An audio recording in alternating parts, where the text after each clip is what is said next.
Good afternoon, boys and girls, to whom this may concern. We are going to document some manufacturing errors in this brand new Yamaha FG 82012. This was purchased by my mother through Sweetwater, and essentially is what we've got going on is our bridge plate is way too high. Now, when you buy a brand new acoustic guitar, you're generally going to have to shave the saddle down. That's pretty much a given. Not a huge problem. I already took 3/16 off the bass side of this saddle, and it still gives me a string action that is absolutely unplayable. I was unable to play this guitar past the G, the third fret here. Anything up higher was impossible. I did not measure the string height though, but so I'm not going to take any more of that down.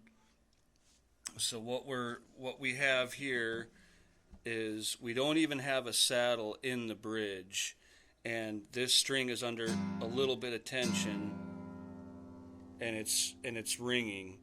Now, if we're familiar with acoustic guitar, the standards of acoustic guitar construction, a bridge plate should be at the height of the fretboard without the frets.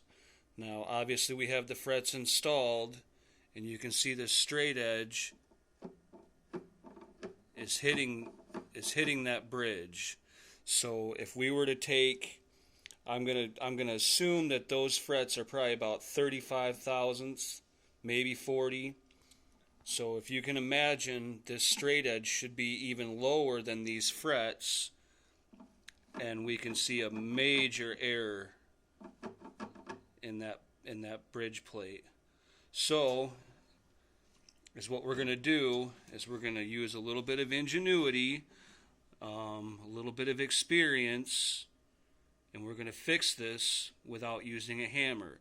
So if you're the type of person that can't stand when somebody knows what's going on and how to handle things, look away now and go to your safe space, because I don't care about your insecurities or your fucking whining. So instead of sending this back, if you're familiar with manufacturing techniques, especially modern, we know that this bridge plate is made on a CNC machine, and every single one of them is going to be the same dimension.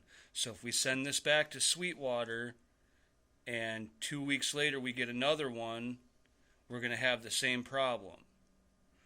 So we're going to take care of that. What we're going to do is, here I've got some paint stir sticks. This is a very simple deal, and they're thickness sanded to what we need. I don't remember the exact number. And what we're going to do is we're going to lay down painter's tape here and here, and we're going to lay down double stick tape here and here, and then we're going to stick these to it.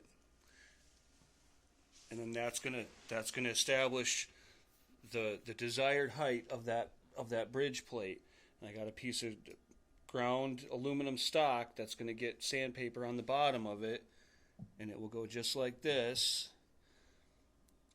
And then we're going to run that back and forth until we get the thickness of this bridge plate as desired. Then we'll just go through the grits to clean it up a little bit. I've got a reamer that I can redo the peg holes with, and I've got a Dremel that will hog these channels out to increase our brake angle over the back of the saddle. Now we'll have to take the saddle down a little bit more, but that's where we're at right now. So this is just to document what has to happen to make this guitar even remotely playable.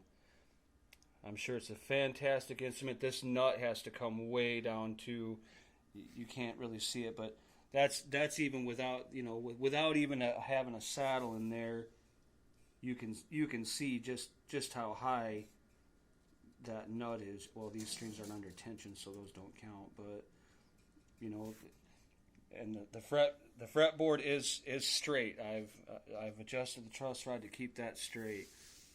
But this is just an illustration of what happens when you purchase what you get when you purchase brand new instruments, or instruments that just haven't been set up. But we're going to make it happen, and we'll show you the end results when we're done.